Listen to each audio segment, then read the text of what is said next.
La ville de Guangzhou est l'une des plus grandes métropoles de Chine. Elle a une histoire de plus de 2000 ans. Les gens y maintiennent des traditions ancestrales. Ils parlent le cantonais, une langue parfaitement incompréhensible pour quelqu'un comme moi. Et ils adorent boire du thé. Il y aura toujours une tasse de thé qui vous attend, quel que soit le lieu, quelle que soit l'heure.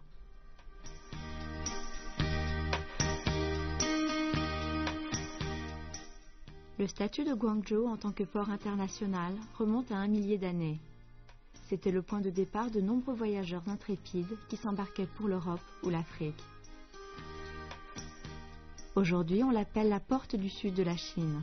C'est un des grands centres commerciaux et manufacturiers du pays, avec Hong Kong et Shenzhen situés dans la zone.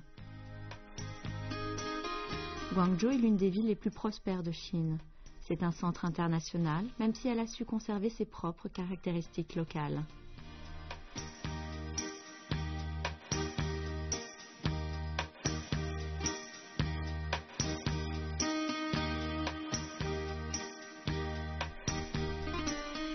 À l'ombre des gratte-ciels et sous la lumière des néons, on aperçoit des bâtiments anciens qui ont résisté à des siècles de pluie et de vent. Ces résidences étaient adaptées à la moiteur du climat grâce à des espaces aérés et à un ingénieux système de ventilation. La somptueuse décoration reflète la richesse de la famille. La cuisine cantonaise figure en bonne place dans la liste des cuisines de Chine. Et tout le monde ici est fin gourmet. Les gens d'ici sont obsédés par les soupes, le thé et la cuisine raffinée. Guangzhou est connu dans le reste du monde pour le niveau de vie élevé de ses habitants et comme un lieu à la mode. De jour comme de nuit, la ville est comme une locomotive lancée à pleine vitesse. Elle s'emploie à satisfaire les innombrables besoins de ses 6 millions d'habitants massés dans la ville même. Sans aucun doute, seuls des gens aussi entreprenants et ingénieux que ceux de Guangzhou auraient pu créer une ville aussi dynamique.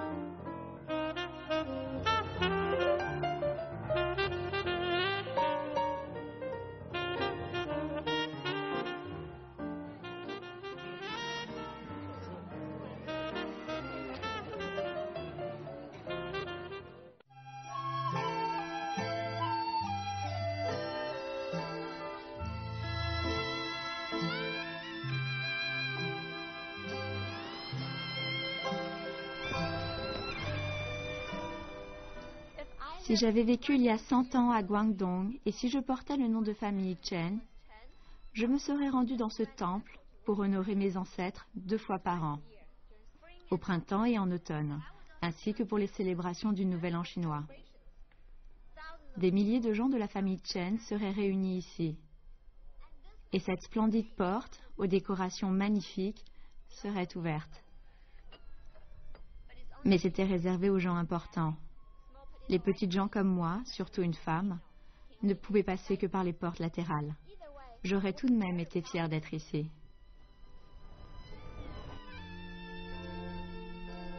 La structure sociale de la Chine est basée sur la famille. Ces liens familiaux sont à l'origine de clans très influents. La structure et la forme de ce temple révèlent l'importance de la famille Chen. Construit sous la dynastie Qing à la fin du XIXe siècle, le temple ancestral des Chen était le point de rassemblement de cette famille, disséminée dans 72 comtés à travers tout le Guangdong.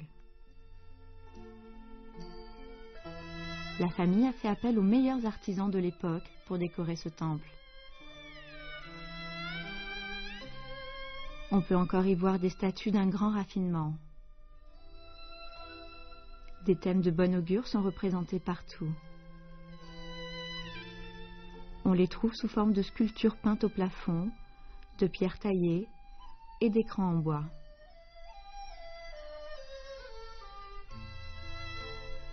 On pourrait presque les voir s'animer.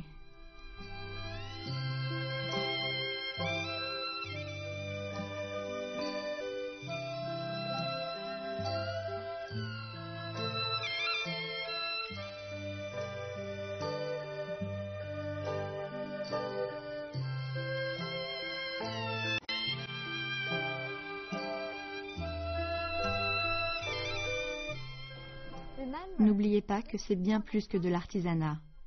De l'autre côté de la porte, il y a des fleurs et des plantes de bon augure.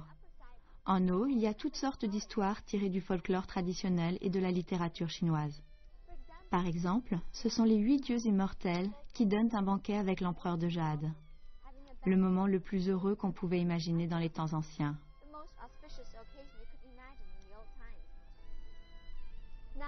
Quand on s'intéresse à toutes ces histoires et à toutes ces portes, on en apprend beaucoup sur la culture et la littérature chinoise.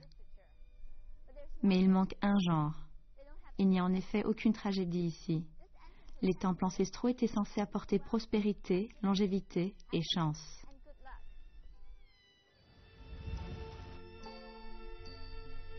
Cette cour carrée était le point de ralliement de la famille pour les célébrations et les événements importants, comme les prières pour les ancêtres, les mariages, les funérailles, mais aussi pour régler les litiges dans la famille. Ce temple ancestral est le centre symbolique et physique de l'unité de la famille.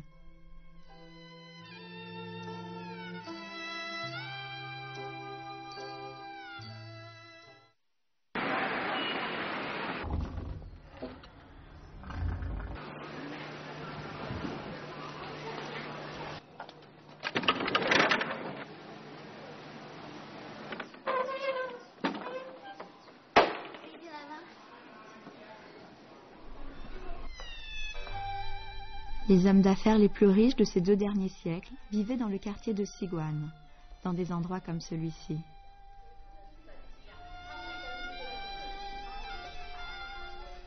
Les invités étaient accueillis dans le grand salon. Les anciens prenaient place au centre, les plus jeunes sur les côtés, et les invités à la table des invités. Du thé était toujours servi pendant les visites.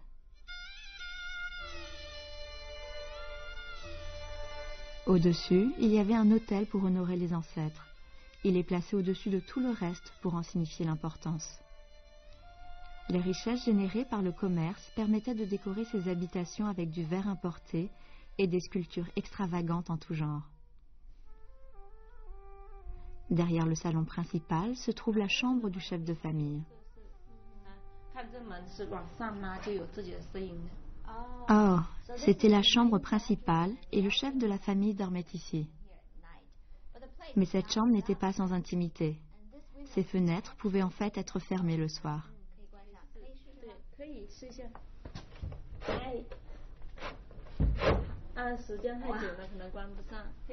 Celle-là ne ferme pas, elle est trop vieille.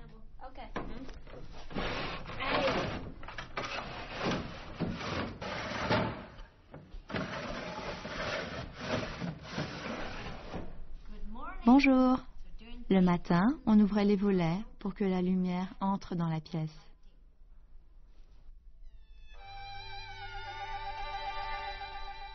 La demeure contient de nombreuses pièces, dont un salon, une cuisine et une bibliothèque.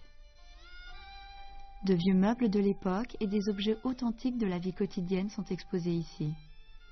Cela donne un aperçu de ce à quoi ressemblait la vie ici.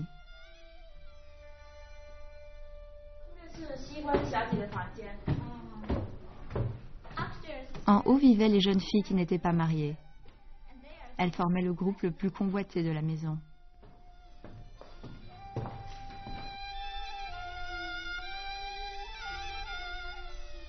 Les femmes n'ont jamais eu un grand statut dans la Chine d'autrefois. À cette époque, une femme qui se respectait devait avoir un certain talent pour la broderie et des pieds parfaitement bandés. Mais par le commerce, la ville a été exposée à d'autres cultures et une certaine ouverture d'esprit a soufflé parmi les riches de Xiguan. Aussi, leurs filles adorées étaient souvent bien traitées et instruites.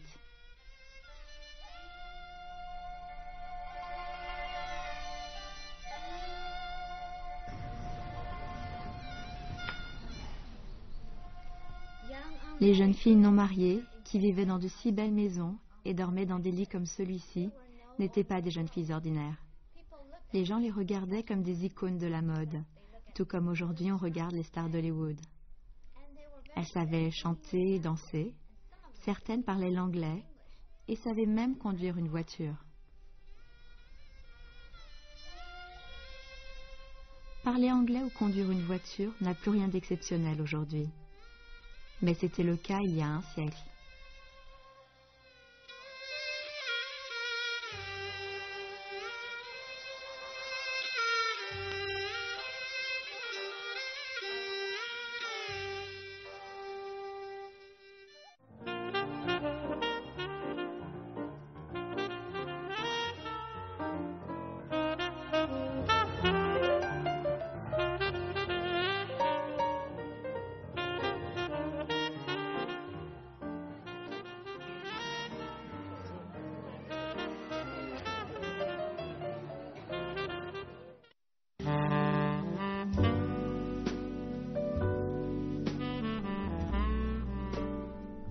Si l'architecture vous intéresse, l'île de Shamian est l'endroit idéal pour aller admirer certains des grands classiques de l'architecture occidentale. Shamian a été l'une des premières concessions étrangères de Chine, et on en parle souvent comme d'un musée de l'architecture occidentale. À une époque, une vingtaine de pays avaient un consulat.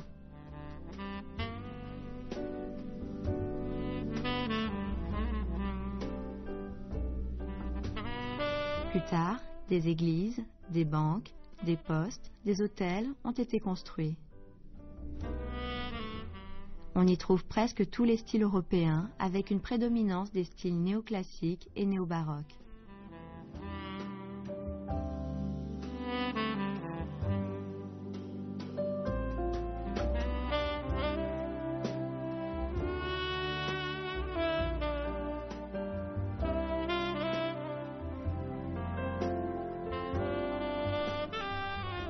L'ambiance et l'arôme qui flotte dans les airs sont apaisants.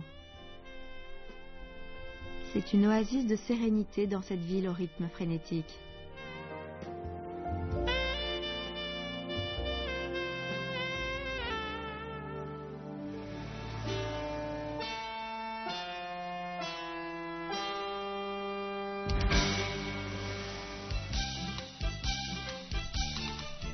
Une chose incontournable à Guangzhou est la nourriture. Les gens d'ici adorent manger et faire la cuisine. Les habitants de Guangzhou dînent en général à 19 h. Cette obsession des Cantonais pour la nourriture est décrite dans un proverbe bien connu ici. Les habitants de Guangzhou mangent tout ce qui vole dans le ciel sauf les avions, tout ce qui nage dans la mer sauf les bateaux, et tout ce qui a 4 pattes sauf les tables. Le porc rôti est un des plats les plus commandés ici et figure au menu de tout banquet qui se respecte. Le cuisinier choisit uniquement des porcelets de 4 kg environ et les fait rôtir pendant à peu près 8 minutes. À ce stade de la cuisson, on ne peut que s'appuyer sur l'expérience. Quand la peau du porcelet est bien croustillante et quand la couleur de la viande est bien uniforme, cela indique que le plat est prêt.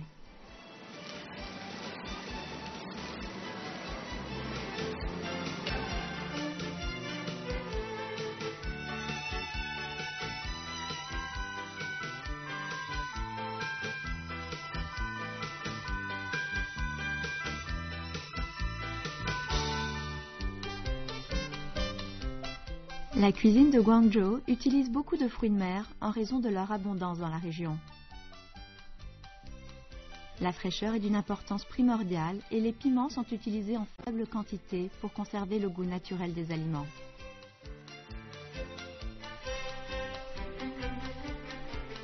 Pour ajouter de la saveur, des bouillons de poule ou de porc sont ajoutés aux légumes.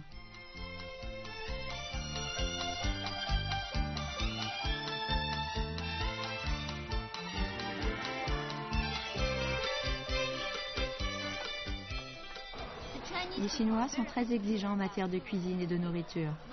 La plupart du temps, ils savent exactement où, quand et ce qu'ils veulent manger. De tous les Chinois, les gens de Guangzhou sont particulièrement exigeants quand il s'agit de nourriture et de cuisine.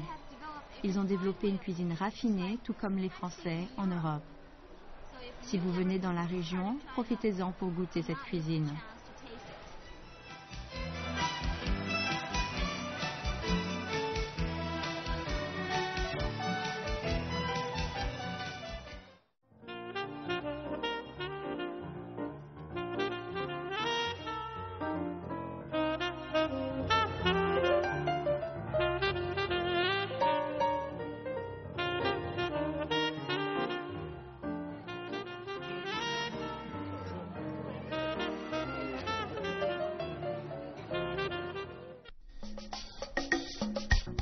La meilleure période pour visiter Guangzhou se situe entre octobre et décembre, quand les pluies sont faibles et que les températures permettent de ne porter qu'un pull. L'entrée du temple de la famille Chen coûte 10 yuan. C'est aussi un musée où on peut trouver toutes sortes d'objets représentant l'art folklorique cantonais.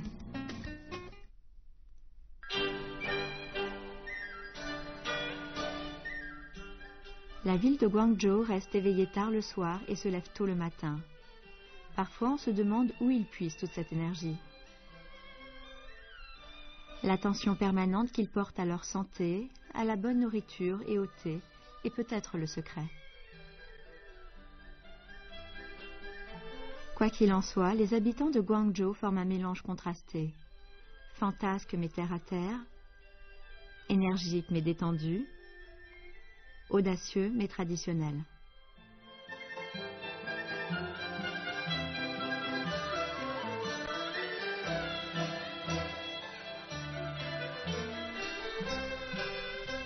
Ici, la chose à faire le matin, c'est boire du thé, spécialement pour les plus âgés. Je suis allée à la maison de thé Bansi, une des plus vieilles de la ville.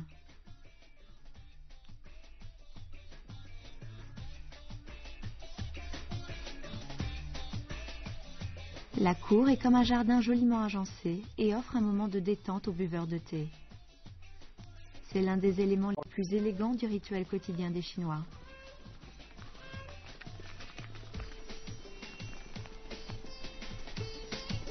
Ici, en lieu et place des cafés-restaurants, Guangzhou s'est spécialisé dans les maisons de thé-restaurants.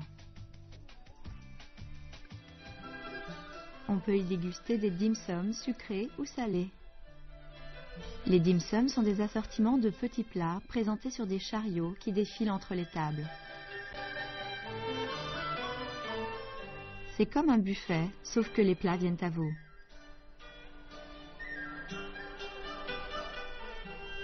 C'est certainement le seul endroit en Chine où l'on mange pour accompagner le thé. C'est parfait pour les estomacs vides du matin. De nos jours, ce sont surtout les personnes âgées qui viennent ici tous les matins. Souvent, des gens commencent à faire la queue avant même l'ouverture, et parfois dès 6 heures du matin.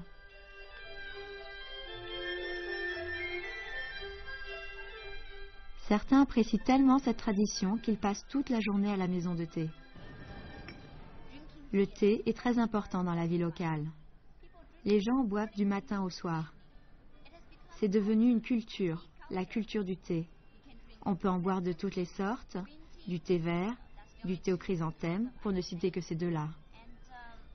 Les thés ont tous des procédés différents, mais le plus intéressant doit être le thé Kung Fu, du nom de l'art martial chinois. Cela implique tout un rituel pour le déguster. Il faut presque pratiquer du Kung Fu pour boire le thé Kung Fu.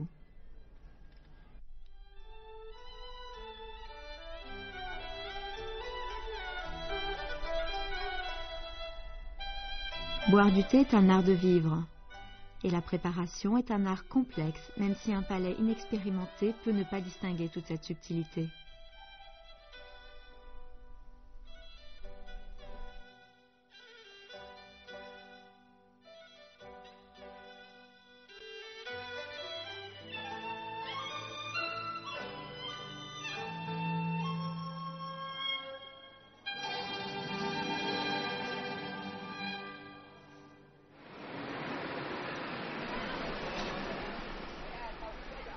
En se baladant dans les rues de Guangzhou, on tombe forcément sur un Liangcha Po, une maison de thé glacé.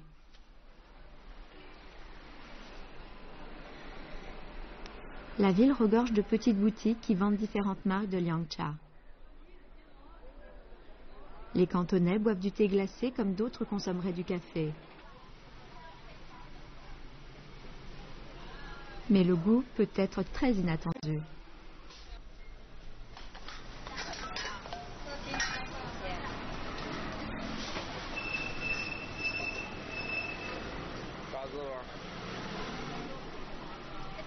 C'est amer.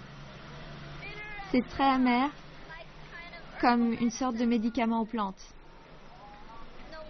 Pas étonnant que cela soigne et aide à être en bonne santé. C'est un médicament. Essayez.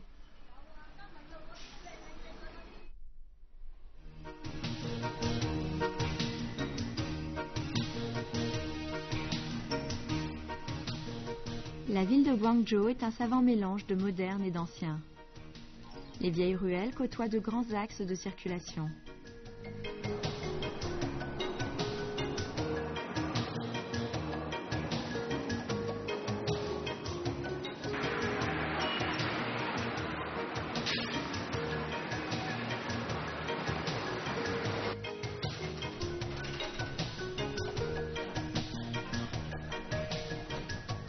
Pour s'impressionner de la vie locale, il suffit de faire un tour au marché aux fleurs, aux poissons et aux oiseaux. C'est à ce marché que les habitants de Guangzhou viennent acheter des animaux de compagnie ou des fleurs.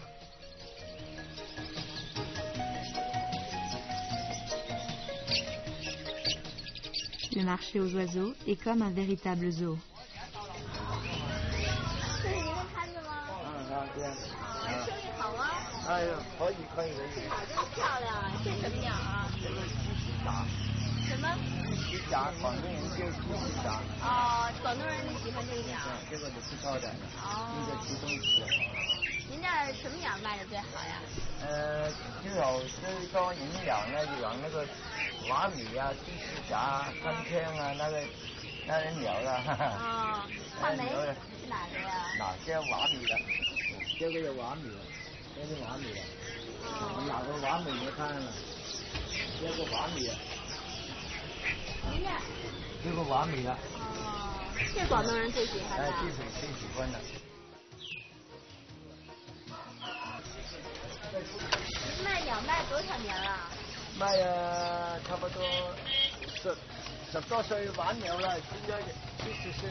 Du ciel à la mer.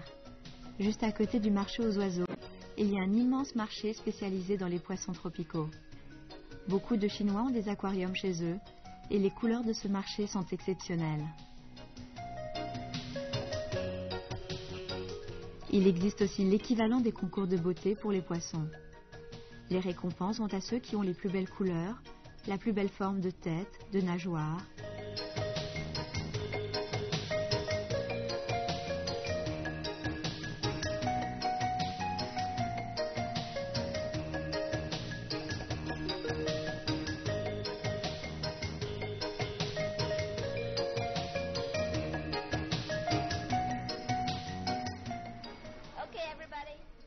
J'ai trouvé un poisson très intelligent. Par ici. Suis-moi.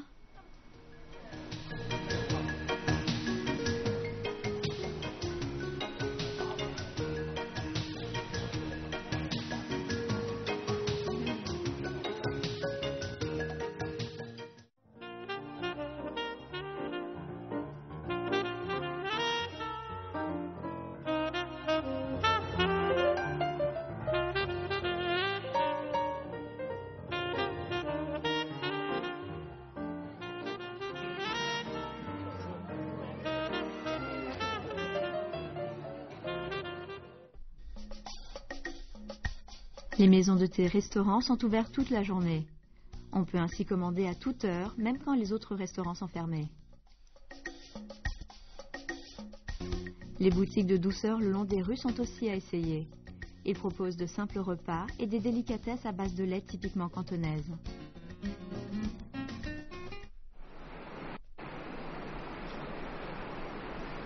À la tombée de la nuit, la ville est encore plus vibrante. Grand centre commercial, Guangzhou est un paradis pour les accros du shopping.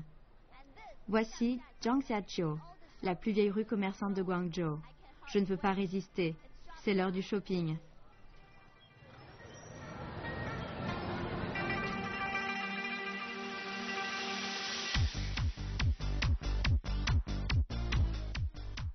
Il existe une multitude de centres commerciaux à Guangzhou, où on peut trouver presque tout, des marques les plus prestigieuses aux produits les moins connus. Les marchés sont bondés tous les jours de la semaine. Les gens affluent dans les rues pour profiter de la vie nocturne. L'heure de pointe se situe aux alentours de 20 heures.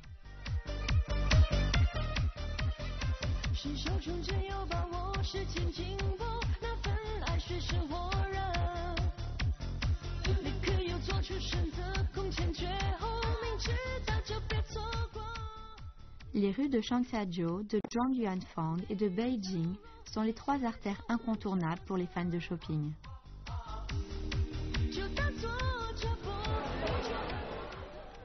C'est incroyable.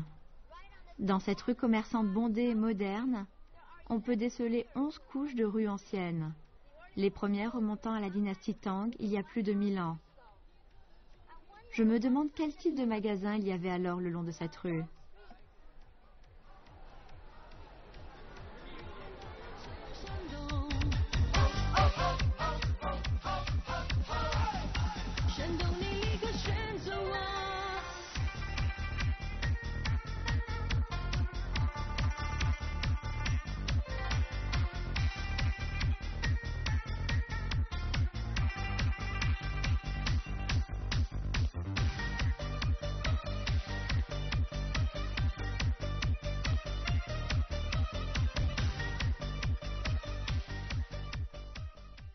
Je pense que l'essence du shopping à la cantonaise ne réside pas dans les marques. C'est l'inconnu qui intéresse les pros du shopping. C'est comme jouer au chat et à la souris, avec en plus l'excitation du marchandage.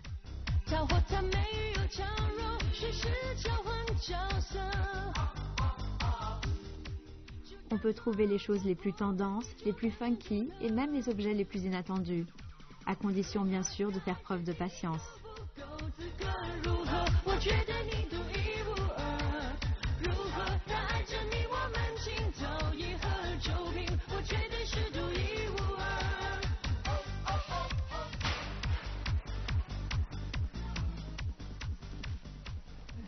Que pensez-vous de ma nouvelle tenue? C'est la rue de Beijing à Guangzhou. On peut faire les magasins jusqu'à n'en plus pouvoir. Il y a bien plus à découvrir dans cette immense ville. Alors je vous propose de nous retrouver dans la prochaine émission, toujours à Guangzhou. À bientôt.